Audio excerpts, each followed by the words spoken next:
Good morning, everyone, and thank you all for being here on this rather warm morning. Yesterday afternoon, we had a one-day retreat yesterday, and it was getting pretty warm. We're having humidity, which is extremely odd for us, but there's some storm coming from the south, I guess. I think there's maybe only a couple people in this room who might be old enough to remember that in the 70s, there was a radio station called KFOG. And KFOG had a lot of rock and roll. So that when it was long before streaming, there was no Spotify. This is what you did, is you listened to the radio on KFOG. But there was an announcer whose name was Wes Nisker, and his nickname was Scoop Nisker.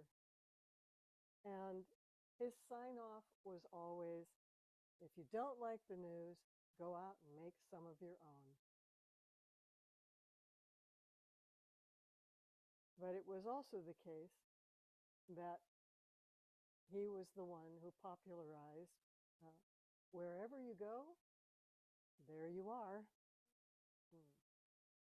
But it turns out that someone in our country a long time ago said this in a different way, but the same thing. Ralph Waldo Emerson, who was one of the transcendentalists in Boston and a good friend of Thoreau, once wrote, "I pack my trunk, embrace my friends, embark on the sea, and at last wake up in Naples. And there beside me is the stern fact, the sad self, unrelenting, identical, that I fled from." Emerson and Nisker are both pointing to the same thing. We carry ourselves with us wherever we go. Our habitual behaviors, whether they're positive or negative or neutral, goes with us. But somehow we have this part of us that believes that if we have a new environment, that we go a new place, that we have a new relationship or a new job, that suddenly we're going to become a different person. That all those things that have bedeviled us in the past, our anger, our disappointment, our jealousy, whatever it is suddenly going to disappear because, voila, we're in a new thing. What is this about? Why have we all come here today? Are we thinking that maybe by the time we're done here, we're going to also be very different? That we're going to suddenly be enlightened, and then we can go home and be done? Well, I'm sorry to disappoint you, but it doesn't work that way. You might actually have a wonderful experience here today, and you might go home and be excited about meditation practice, and that would be the best outcome. But it doesn't last in that way. You have to keep doing the work. And the work, of course, is sitting in meditation. So the Buddha's first noble truth was the truth of suffering or dis-ease or dissatisfaction. And as I explained to the first group this morning, the first kind of suffering has to do with you have a body. You can't get around it. Your body's going to get old if you're lucky. It's going to get sick because people get stuff. Eventually, it's going to die. And, it's like Thich Nhat Hanh saying in his 5 recollections, I'm going to get old. I'm going to get sick. I'm going to die. Everything and everyone that is important to me is going to be taken away. The only thing that I can really rely upon are my actions. consequences of my actions. My actions are the ground upon which I stand. It's not being famous, it's not being wealthy, it's about your actions. The second kind of suffering, however, well, this is called the second arrow. First arrow may hurt the body, but the second arrow is what happens in the heart and the mind. That's caused by the three poisons: thirsting desire, aversion, and ignorance of who we really are, of what this world is really all about. The first one can't be avoided. I remember years ago, a little group of 7th grade girls coming into my library. We're having a long conversation, and something gets said about the body wearing out. Now, you have to remember, they're 13. And they're like, what are you talking about? And then I realized they're 13. And I said, well, do all of your families have a car? Yes. How many of your families have a new car? A few hands went up. I said, how many of your families have a really old car? A few hands went up. And I said, well, those of you with the really old car, have you noticed your parents getting upset because they have to keep taking the car in to get it fixed? Oh, yeah, my dad gets really upset about that. I said, well, it's the same thing with the human body. Those of you like you who have brand new bodies at 13, this is not a thought in your head. But as you get older, just like your car, things wear out. Now I've got their attention. They're like, what? What do you mean? I said, well, in a car, there's elastic tubes. They break down, right? There's filters. They get clogged. All of this can be wonderfully metaphorical for the human body. And the big difference is you can take your body into the repair shop, but there's only so much they can do for you. You know, they can bring out the big guns of radiation and chemotherapy, or a big operation to remove something or add something. But eventually, it all wears out, and you can't get a new body. Not like you can go out and get a new car. By this time, they all very quietly went out of the library. I don't know if they remember it, but boy, I remember it like crazy because they had been laughing, and then when they left, they were not laughing. However, there's not a lot we can do about that first one. The body is going to wear out. But we have a whole lot of choice about the second kind of suffering. That's the place that change can happen. But we have to know ourselves intimately in order to know that change is possible. So in meditation, we have this opportunity to see very deeply into our true nature, who we really are, not who our parents think we are, not who our friends want us to be, not necessarily even who you think you should be, but who you really are, along with everyone else. We begin to see, when we look closely, that our desires and aversion often arise with or without external provocation. Right now, I could remember a conversation that I had with somebody a month and a half ago that was very upsetting. If I begin to think about it, I can get upset all over again. And this is even true if I think of something that happened 10 years ago.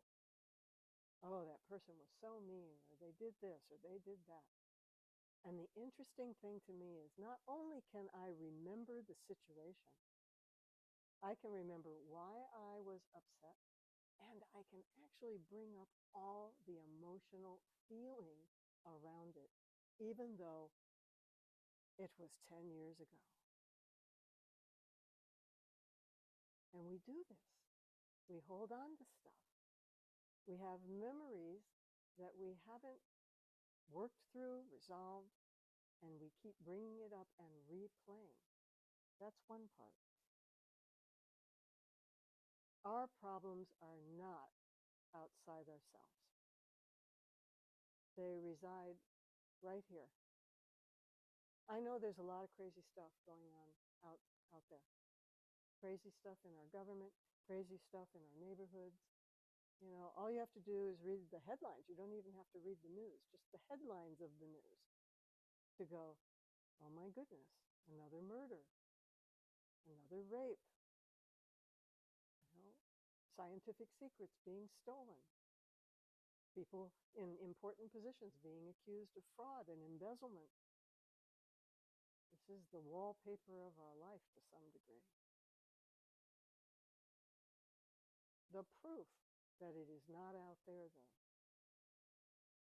When you leave here today, something I said today might stick with one of you. Something else might stick with someone else. I might say something that some of you disagree with, or some of you agree with, or some of you vehemently disagree with. But no one in this room is going to go away with exactly the same response. Our response is ours. If it were the case that the problem was out there, everyone would have the same response. So even though there are people out there that I consider to be incredibly harmful, there are other people out there who don't think that way, who think the opposite. So I have to keep reminding myself, I'm reacting this way, I'm responding this way because of my own beliefs. And they're responding their way because of their beliefs.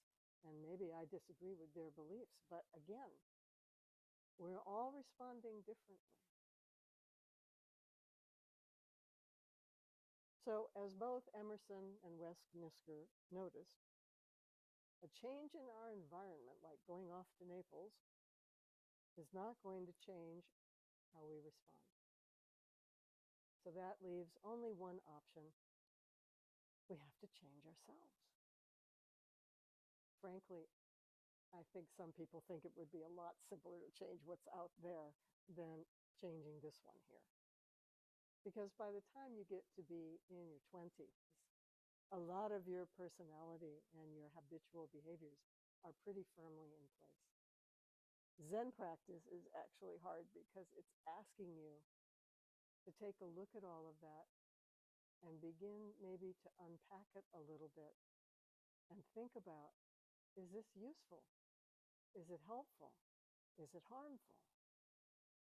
How does it affect myself and everyone else? Because when we understand about interconnection, then we also know that whatever we're doing affects everything else.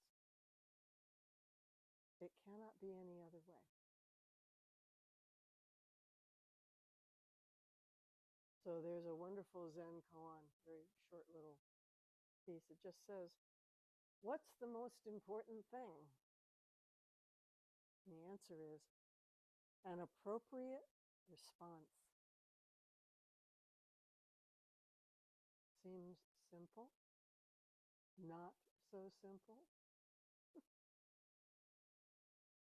Meditation, after a long period of practice, continues to try and put us in a place of readiness. Readiness to respond to the moment in front of us.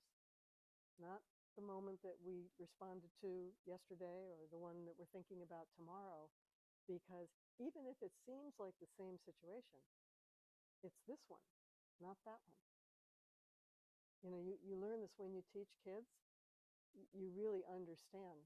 They change day to day. What worked with them yesterday, today they're bored, or they're wanting to do something different. So teachers are the ultimate in creativity to keep kids' attention, because they have to meet the moment that's happening right there with that child. So an appropriate response versus your environment. Well, so we have a lot of negative behaviors. These include low self-esteem, insecurity, confusion, lethargy, jealousy, envy. So you have to ask yourself, if you suffer from any of these, does entering a new environment change those responses? Or do you just see how they are now repeated in the new environment? In the same way, there are positive behaviors. Joy, curiosity, compassion, adaptability, kindness. And if those are your normal state of mind, do they change in a different venue? Are there times when you don't feel so kind, so patient?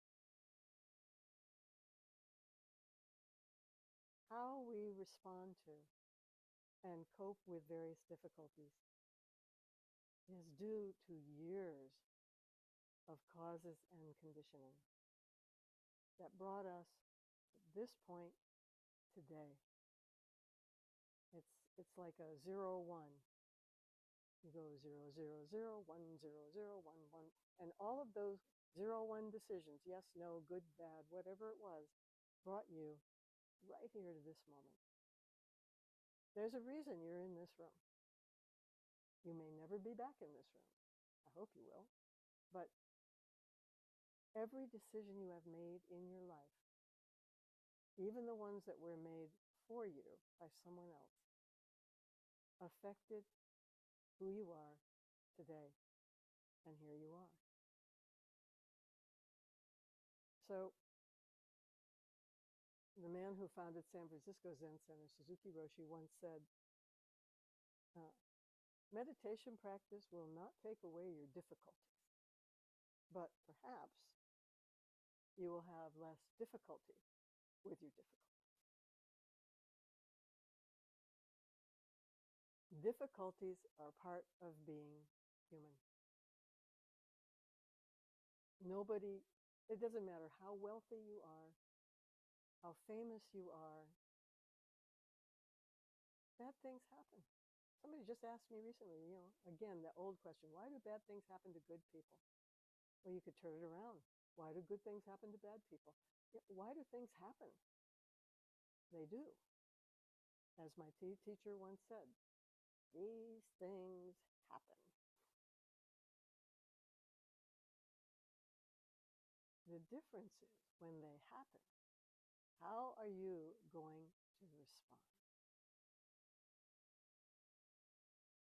So one day, I was driving up 84. And there were two motorcyclists behind me on very big motorcycles who desperately wanted to pass me. I was going 30 miles an hour. It wasn't like I was going slow. And I know the road intimately after 50 years. But they really wanted to get ahead of me. So the first one, on a blind curve, passed me. And we were just lucky that no one was coming in the other direction. The second one is now on my tail, and I'm feeling pretty annoyed. And I know that the reason I was annoyed was fear. Because if that first motorcyclist had run into a car coming in the other direction, it wasn't just going to affect those two. It was also going to affect me. I was scared. And often when you're scared, fear arises. And when fear arises, anger arises often. This is one of the things that you figure out in meditation. You keep dropping down. Why did I have that anger response? Oh, I see, because I was afraid. Why was I afraid? Oh, I see, because I thought I was going to die. Oh, you keep going down, getting to the root cause of what's actually going on. So we continue up the hill, and the guy behind me, of course, really wants to be with his friend. But I'm mad. So every time I start pulling out the car. I won't let him pass me. We finally get to the top, close to the intersection of 84 and Skyline, and they're sitting there waiting for me. The first guy, I drive up. The second guy pulls up behind the guy on the motorcycle. I confess, I did not act like a Buddhist priest. My window came down and I started yelling. It's like, who the hell do you think you are? This is my road to get home. You have no right passing a double yellow line. And then they started yelling back at me in language I will not use here. We were all so angry. And it only occurred to me later, what an idiot I am. Who knows what they would do when they were that angry? I don't know. Take me out of my car. It was not a good response on my part. I should have just driven on. But I allowed my anger to completely take control of who I am, knowing full well it was not the right response. It was not the appropriate response. The appropriate response, by the way, for those of you who will be driving home, pull over. Let the cars or the motorcycles that are in a big hurry go by. They're going to do it anyway, and then you don't have to worry about being frustrated, impatient, upset, whatever. They're gone. What always makes me laugh, because I do this all the time now, is after they go by, if they're a car, they flash their lights as a thank you. Like, I didn't do it for you. It's okay. But in that moment, those many moments leading up to that moment, I allowed my poison of anger to just completely overrule my appropriate response. So I'm not promising that sitting down every day in meditation is going to miraculously cure this for you, if this is something you suffer from.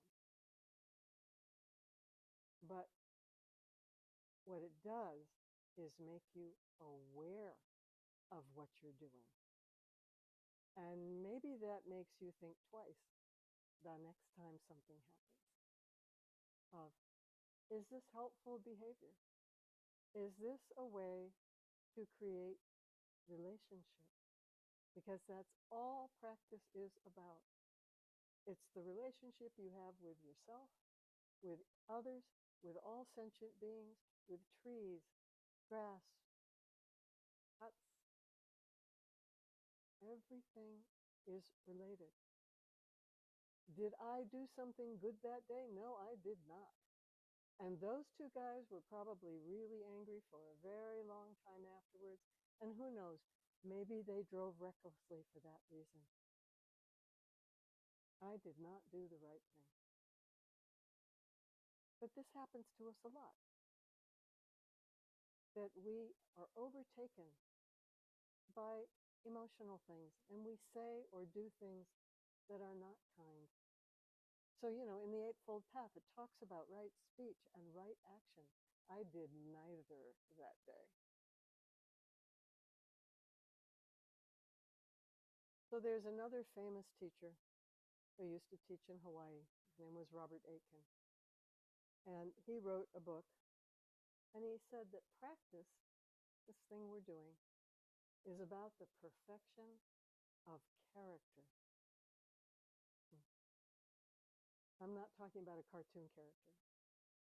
I'm talking about the old-fashioned idea of each person having character, which includes things like integrity, and kindness, honesty, and a sort of overall expression of uprightness.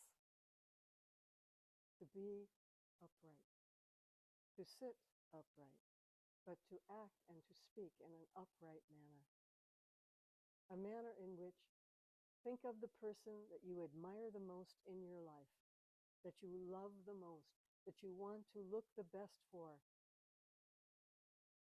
That person should be on your right shoulder at all times. Because you will do your best for that person. But most of the time, our person is not there. They say in Zen practice, you should pretend as though your Zen master is standing right behind you at all times to keep you being upright. So he says it's the perfection of character, but you know, we can only perfect it by reflecting honestly on ourselves as we are right now. Not the way we want to be necessarily, but who am I right now, right here? What have I got to work on? I know for me, it's all about anger. I have to work on it. And a lot of people, as I said earlier, they don't know that I'm working on it because it doesn't come out, but that's because I've been working on it so hard up until the day on 84. So what we need to do is figure out what is useful in our character and what gets in our way. For me, anger gets in my way. It makes me do stupid things. But more than that, think about this. When you're suffering from a negative emotion, like you're mad at your friend for, they didn't keep the date, or, they came late, or whatever, who's the first person who suffers?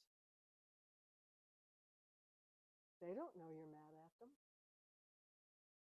All that negative energy is in you. You're the first person who both has joy, and you're the first person who has anger. And a lot of times you can be angry about something, like the person who cuts you off on the freeway. Do they even know that they did? Are they aware of it? Probably not. But you're sitting there in your car going, putting yourself in a bad mood and possibly making yourself a danger to other people around you at that moment. You are always the first recipient of every mental and emotional response.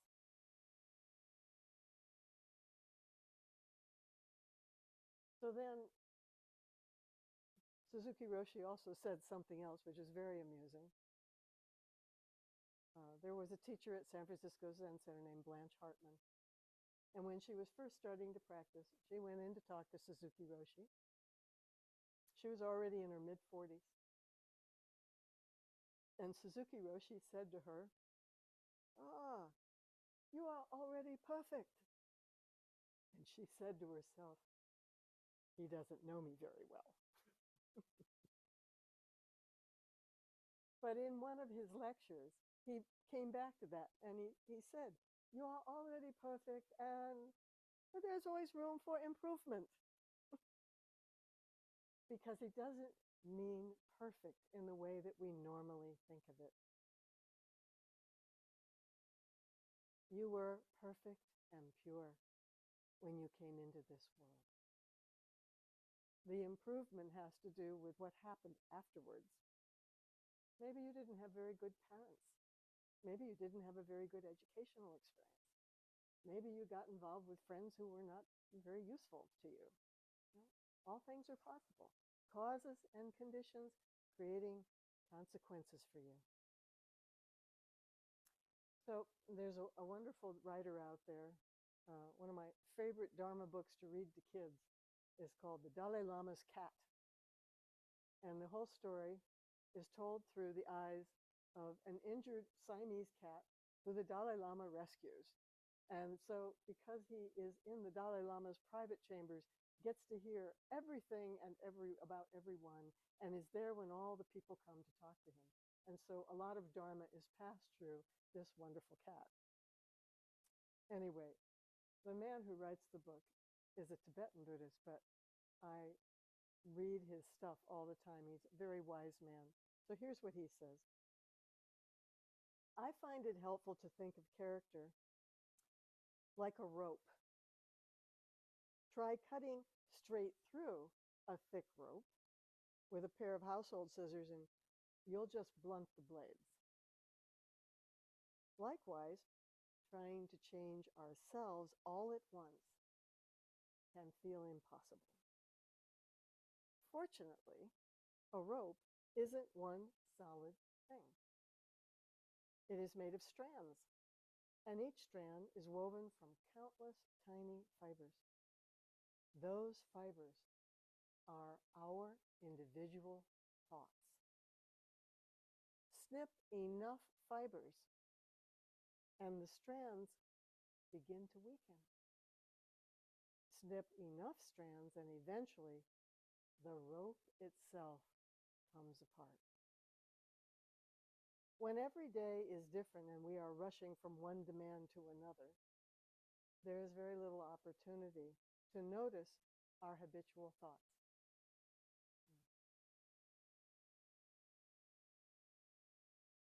But when our lives are more predictable, maybe familiar situations can present themselves again and again until you begin to see those habitual responses. So I'm going to leave you today with an experiment to try. That same teacher, Blanche Hartman, once said that we all fall into one of the three poisons more often than the other. Okay, so remember, there's aversion. I want what I want when I want it, otherwise called greed. Thirsting desire. I'm sorry. So thirsting desire is wanting. It's greed. Aversion is I don't want it at any time. And it's often also referred to as hatred or anger because aversion is about pushing things away. And what is the point of hatred and anger? It's to push people away, push situations away. And then the third, ignorance or delusion of your true nature, of the interconnected of everything. Emptiness. And Thich Nhat Hanh says, empty of what? Empty of a permanent, abiding nature. That you are a permanent individual that never changes. Even you know that this is not true.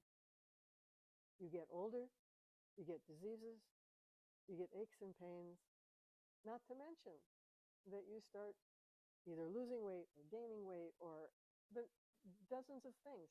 You are not in stasis, ever. So Blanche once said in a lecture something about we all tend to fall into one of those three categories more than the other. And she said, and I'm a greed person. And I was shocked because I knew Blanche and she'd always been incredibly kind and generous to me. And at first, there's this whole part of me objecting to this idea. And then I thought, well, wait a minute. Blanche knows herself better than I do. But then the corollary arises. Well, which category do I fall into? For weeks, I tried to figure this out. Gee, I don't feel like I'm a greed person, but maybe I am. And thinking about that, and well, I definitely am not a hatred person. I really am. Huh? Maybe I'm deluded. The problem with delusion is how would you know, right? Because if you're in delusion, you're deluded, right? Oh, I went back and forth, and then one day the answer came to me of how to look at this. And I'm going to ask all of you to do this at some point today, tomorrow, this week. Because it took me a while to get to it, so I'm just giving you the fast track here. I said to myself, okay, for as often as I can remember to do it during the day, I am going to categorize my thoughts. They're going to fall into these different categories. Maybe I'm wanting. So that's okay. That's a wanting thought. Oh, maybe I'm not wanting. That's a not wanting thought. And gee, maybe I just think I'm just fine the way I am. Well, that's a deluded thought. One day, one day is all it took. I began to see irritation arose, anger arose, frustration. Not exactly hatred. This is the problem. That word's very strong, so we don't want to go there. But all those other things, they're part of it. And as soon as I was watching my mind that carefully and actually saying, oh, I'm frustrated. That's impatience. Oh, I'm angry about that. Oh, I'm really annoyed. It was like 75% of my thinking. We all fall into habitual thinking patterns, and we need to be aware of them. Otherwise, we just keep responding from the same old playbook. Once I saw that, though, I have to admit, I said, no, please, not that one. Anything but that one. I'd rather be a greed person. But that is the one I am. And I have had to work on it. I've been working on it for probably 25, 30 years. And I still get angry at the motorcyclist going by. But I'm a lot better because I'm more aware that that's the place I go. And so I reel myself in sooner. And the only thing that's different in my life is meditation. So I have to assume that it is because of meditation practice that I was able to see this in the first place and then begin to work on those crazy thoughts arising in my brain. Because when they arise, one of the things you can always ask yourself is, really, are you sure? Is that so? How do you know? You can put those questions in no matter which category you fall into. If you're going from a place of, oh, I would just be happy if I had X. Really? Are you sure? Or is it some idea that got put in your head or some idea of where that's going to make your life easier? Always be questioning what's arising in your mind. There's a wonderful bumper sticker from Vajrapani that says, how does it go? Don't believe everything you think. Thoughts just arise. And some of them are old patterns of thoughts. The not good enough one for many people is a powerful thought. It's just a tape loop. The I'll never understand is another one. These are just tapes in your head. But you have to become aware that they're there because they're causing you harm, and eventually they're causing other people harm. So there is this human tendency to think that going someplace new or starting a new relationship or a new job is going to free us from these thinking patterns. Just like Emerson, we believe that if we go to Naples, we're going to be a new person while we're there, only to discover that the same person is still there, no matter how beautiful it is. So Buddhists take a different view. Rather than fleeing from this self, we decide to look at this self deeply. And then we allow the mind to settle. It's like mud in a pond. A shallow pond you're walking through, you're kicking up the mud. The only way you are ever going to see clearly is if you stop moving. Then the mud can settle, and now you can see your feet.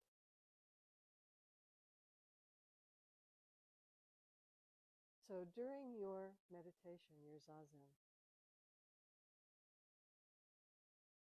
the thought may arise when you finally begin to see your thinking patterns.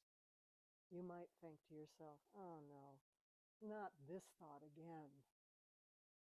Instead, replace it with, how lucky am I to be able to do this? To be the science experiment and the scientist at the same time, watching what is arising, looking at it carefully, deciding, is it useful? Is it not useful? As I said earlier to the group in the instruction, the Greeks borrowed from the Buddhists. They invaded Gandhara about 300 years after the Buddha died, but the Buddha's teachings were still alive and well. And the Greeks, who liked everything from everywhere, took what they liked and went back to Greece. And so the two most famous things that we know from Greek philosophers are know thyself and do no harm. This is Buddhism. This is the core of our practice. And how do we get to know ourselves? Meditation practice. When everything else, there's no other distractions, nothing to keep you from thinking about what's arising. You get to know yourself really well. And then maybe you also get to see where you're causing yourself harm, which eventually causes harm outside of yourself, because we are all connected. We are very lucky to be here today. It's really a privilege to be able to take the time out of our busy lives and do this practice. So I'm very grateful to all of you for taking that time, for coming up the hill, dealing with the fast cars and the motorcycles and the bicyclists and everybody else who's out there, and coming to be here to share this Dharma together. And I do hope you all come back. Thank you.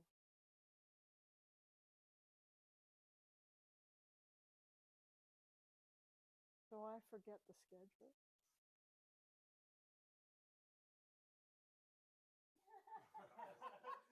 Make it a good one.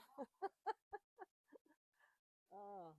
And you don't have to ask about what I've been talking about. You can ask anything you want, especially those of you who are new today.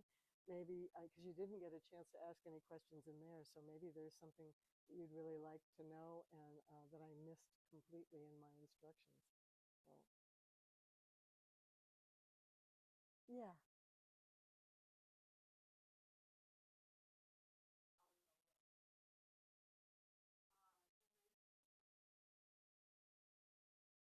Mm.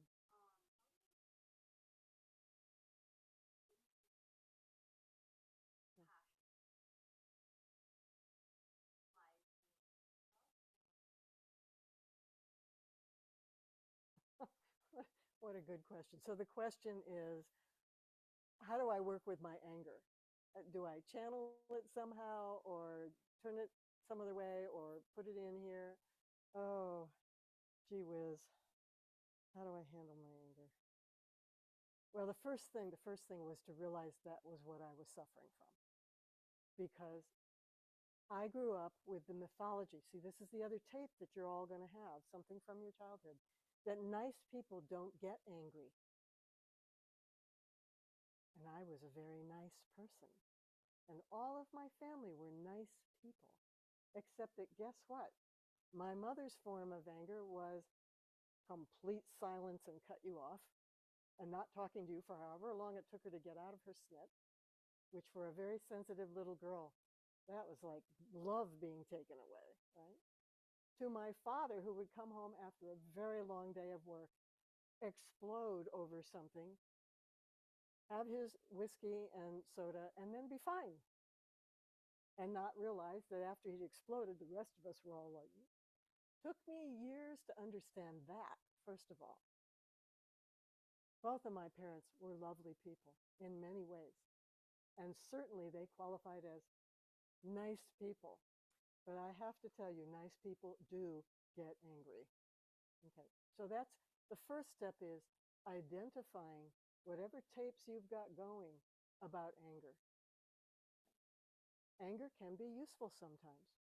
If there is injustice being done, as a teacher, I was a mandated reporter. If I saw a child being mistreated, and it didn't matter where, I have to intervene in some way. Either I have to call someone, or I have to try, without violence, to separate the child from the danger. Does that make me angry? Oh, you bet it does. Because children are totally vulnerable. Does it help for me to get angry with the person who's doing this? No. Because that just makes them angrier, right? Because they're being caught out. So first of all, becoming aware of the fact that you may have tapes from your childhood about whether it's even okay to have anger, right? And then if it is okay to have anger, what is it okay to have anger about? Because that's a whole other category. What I realized about myself, like I said, you keep going back down to the root.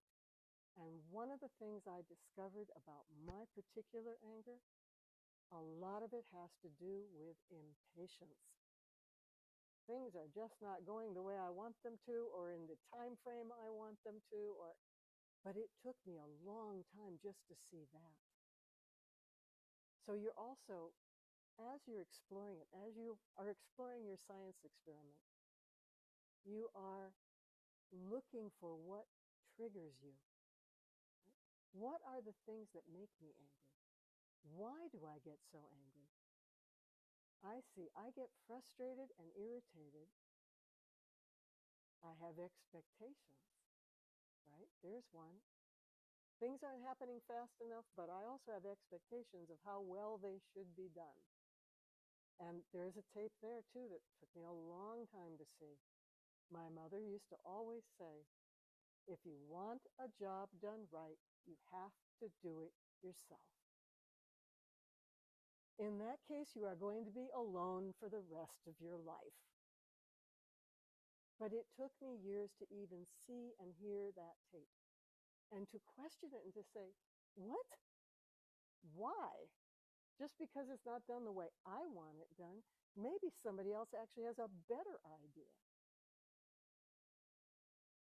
So the last example I'll give, I was in Japan at a monastery, and a big mucky-muck was coming, the owner of the temple, who had his own temple on a different island.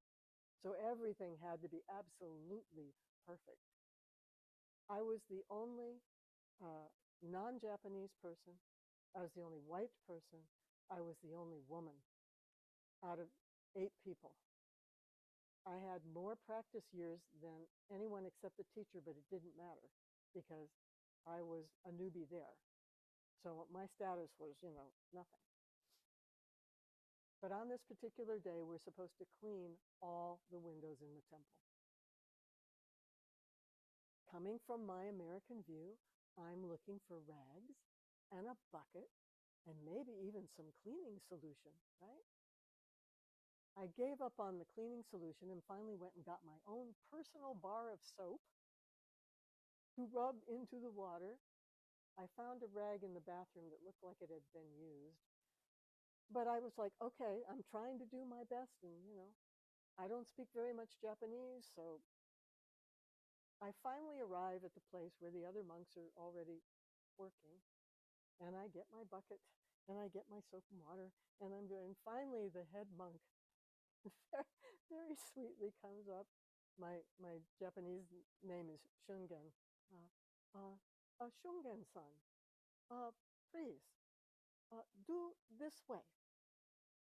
And he takes a piece of newspaper. He folds it, folds it, folds it, folds it, folds it, folds it, until finally it's only as big as my palm. He dips it in the water, folds it back the other way, perfectly clean window. Because the ink in the newspaper is a cleaning agent. You learn something new all the time. But when I thought about it later, what I realized was this monk never said to me, wrong way, doing it wrong way. Never said that. Never made me feel wrong about what I was doing. He understood that I was trying to do my best. What he was trying to tell me was, please do it this way so that we can all do it together. Okay, fast forward, I come home from Japan, and my mother and father just happened to be coming up to this area to visit. And I'm in their hotel room, and I'm telling them this story because for me, this was a huge revelation. It was a big teaching moment. And I'm telling them all about this, and I can just see the ticker tape going across my mother's forehead as she's thinking about this. And I said, it was just wonderful to discover that it wasn't about it being a right way or a wrong way. It was the way we were all agreeing to do it together. Finally, my mother says, well, for some things, there really is only one right way. And I looked at her and I said, well, but Mom, can you understand that maybe in another culture, there's a different right way? No, for some things, there really is only one right way. And I thought, well, so for my mother, she had a tape probably from her mother, right? Who had a tape from her mother being passed down to each one of us. This is the problem with our negative emotions.